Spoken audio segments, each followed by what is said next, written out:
বাংলাদেশে ক্ষমতা বদলের ১ বছর। ইউনূসেরা কি বদলে দিতে পারবেন রাজনীতির সমীকরণ? হাসিনা ও ভবিষ্যৎই বা কী? গত বছরের জুলাইয়ের গড়ার শুরু হওয়া কোটা সংস্কার আন্দোলন এবং তার পরবর্তী বৈষম্য বিরোধী ছাত্র আন্দোলন এবং রক্তাক্ত গণ অভ্যুত্থানের জেরে গত ৫ আগস্ট বাংলাদেশের আওয়ামী লীগের সরকারের পতন হয়। বাংলাদেশ ছাড়েন তৎকালীন প্রধানমন্ত্রী শেখ হাসিনা।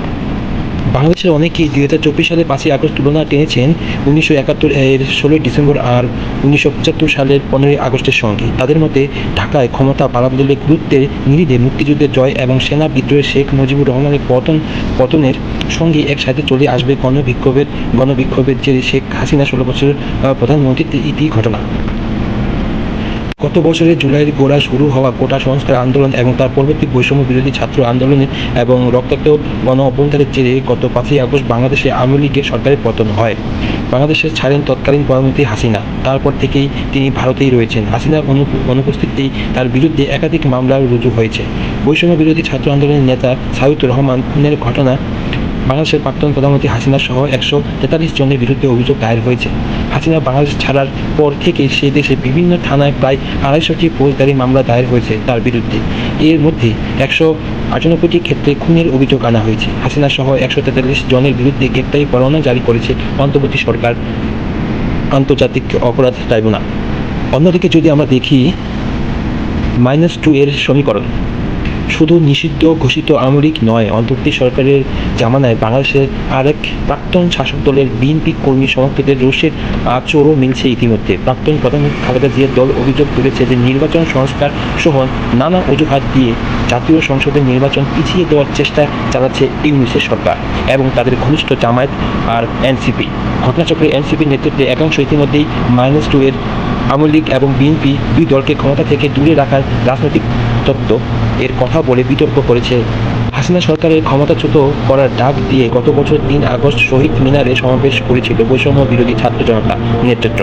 এনসিপি এর এক মাসব্যাপী জুলাই পদযাত্রা আজ শেষ হলো কেন্দ্রীয় শহীদ মিনারে সমাবেশের মাধ্যমে। সেখানে দলের আহ্বায়ক নাহিদ ইসলাম বলেন, আমরা দায় ও দরদের রাজনীতি ঘোষণা করেছিলাম, সাম্য, মানবিক মর্যাদা এবং সামাজিক সুবিচারের ঘোষণা বলেছিলাম এমন একটা রাজনৈতিক বাস্তবতা প্রতিষ্ঠা করবে সেখানে স্বৈরতন্ত্র আর কখনোই ফিরে আসতে না পারে।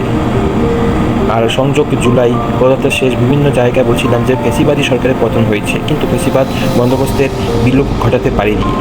এরপর তিনি এনসিপি নতুন বাংলাদেশের ২০২৪ দফা ইশতেহার ঘোষণা করেছে। অন্যদিকে ঢাকায় শাহবাগে বিএনপি ও ছাত্র সংগঠনের সমাবেশ থেকে পৃথকভাবে জুলাই আন্দোলন শহীদদের স্মরণ করা হোক। এই হচ্ছে জুলাই আন্দোলন। আসলে এই জুলাই আন্দোলন কোনো বৈষম্য বিরোধী বা যেটা শুরু হয়েছিল কোটা আন্দোলন থেকে, এখন সেটা সাধারণ জনগণ সেটা বুঝতেই পারছে যে এটা কোনো আন্দোলন ছিল না, এটা ছিল মেটিকুলাস ডিজাইন। আর সেটাও প্রমাণিত হয়েছিল, সেটা ইউনিসি নিজের মুখে সেটা স্বীকারোক্তি দিয়েছেন যে এটা মেটিকুলাস ডিজাইনে কিছু মাস্টার মাইন্ড। আর কারা মাস্টার মাইন্ড ছিল সেটাও জনগণ সবই দেখেছে। তো এই হচ্ছে বাংলাদেশের অবস্থা। যেমনটা এখন সরকার বলতে সরকার নেই, এখন কে সরকারে বসতে পারবে, সেই রাজত্ব করতে পারবে, ঠিক আছে, সেটার নিয়ে এখন কারাকারি। আসলে সাধারণ জনগণের যে ভোগান্তি, দিনের পর দিন যে বাংলাদেশের যে আইন শৃঙ্খলা না বললে চলে, এগুলা ইতিমধ্যে আমরা দেখতে পাচ্ছি। যেমন বাংলাদেশে খুন, হামলা, মামলা, লুটপাট, ডাকাতি, এরকম অবস্থাতে বাংলাদেশের অবস্থা খুবই খারাপ। ধন্যবাদ। যদি ভিডিওটি ভালো লাগে দর্শক, তাহলে অবশ্যই ভিডিওটি শেয়ার করবেন এবং কমেন্ট, লাইক করবেন।